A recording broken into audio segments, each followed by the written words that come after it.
আসসালামু আলাইকুম। Daily cooking by বকুল চ্যানেলে স্বাগতম। আশা করি আপনারা সবাই ভালো আছেন। আলহামদুলিল্লাহ আমিও ভালো আছি। আজকে আপনাদের সাথে আলু আর ময়দা দিয়ে দারুণ একটি নাস্তার রেসিপি শেয়ার করব।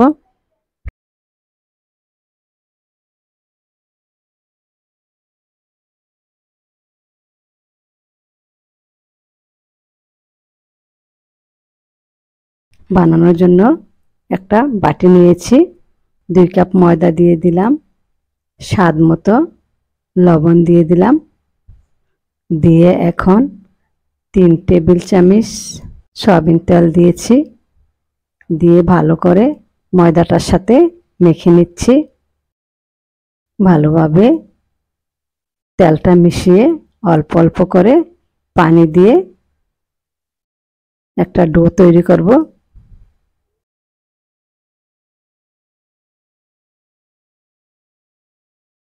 দেখুন ডোটা তৈরি হয়ে গেছে। এখানে 3টা মাঝারি সাইজের আলু সেদ্ধ করে মথে নিয়েছি।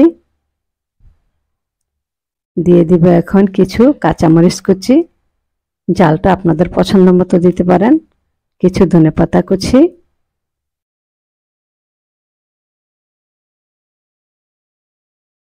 হাফ চা চামচ রসুন পেস্ট, হাফ চা চামচ আদা পেস্ট দিয়ে দিলাম, হাফ চা চামচ চাট মশলার গুঁড়া দিয়ে দিলাম।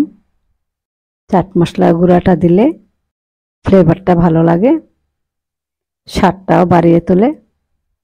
দিয়ে দিলাম সামান্য চিলি ফ্লেক্স,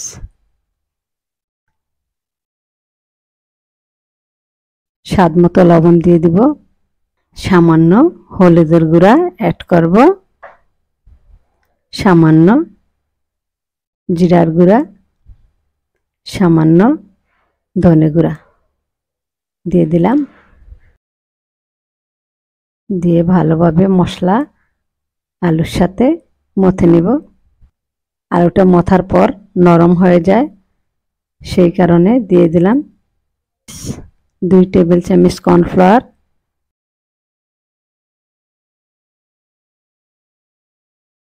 1 টেবিল চামচ বেসন দিয়ে ভালোভাবে আলুর সাথে সবকিছু মথে নিব।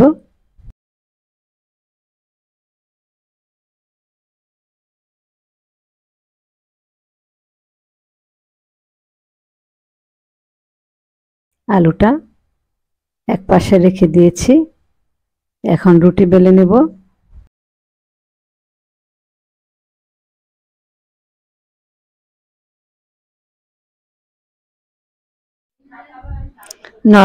নরমাল রুটি আমরা যেভাবে বানিয়ে থাকি সেই রকমই একটা রুটি বানিয়ে নিয়েছি। রুটির উপর আলুর সাথে বিভিন্ন রকম মশলা মেশানো আলুর পুরটা এভাবে মিশিয়ে দিয়েছি। দিয়ে এখন পিৎজা কাটার দিয়ে এভাবে চারপাশে কেটে নিচ্ছি,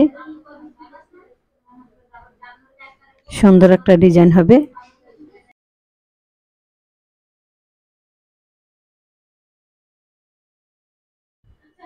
রুটির খালি অংশে সামান্য পানি লাগিয়ে নিচ্ছি, যেন ফোল্ড করলে জয়েন্টটা ভালোভাবে লাগে।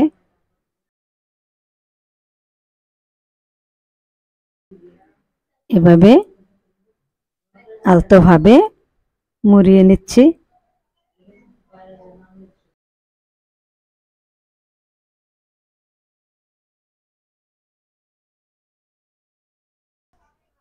হালকা একটু এভাবে মুড়িয়ে দেব।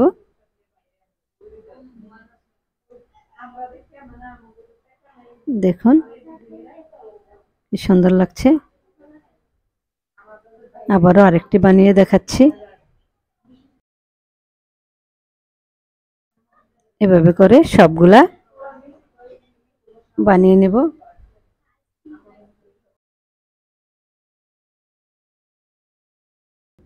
সবগুলা বানানো হয়ে গেছে। ভাজার জন্য চুলায় তেল বসিয়েছি, তেলটা গরম হয়ে গিয়েছে, এক এক করে দিয়ে দিব।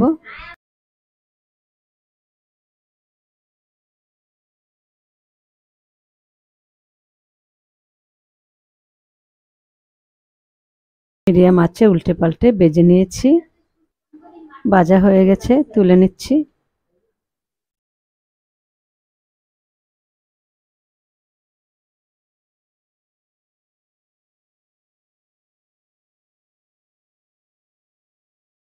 দেখুন কতটা দারুণ লাগছে, খেতে অসম্ভব ভালো লাগে।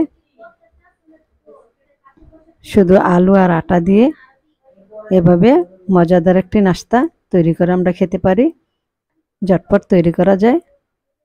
ভিডিওটি ভালো লাগলে সাবস্ক্রাইব, লাইক, শেয়ার করতে ভুলবেন না।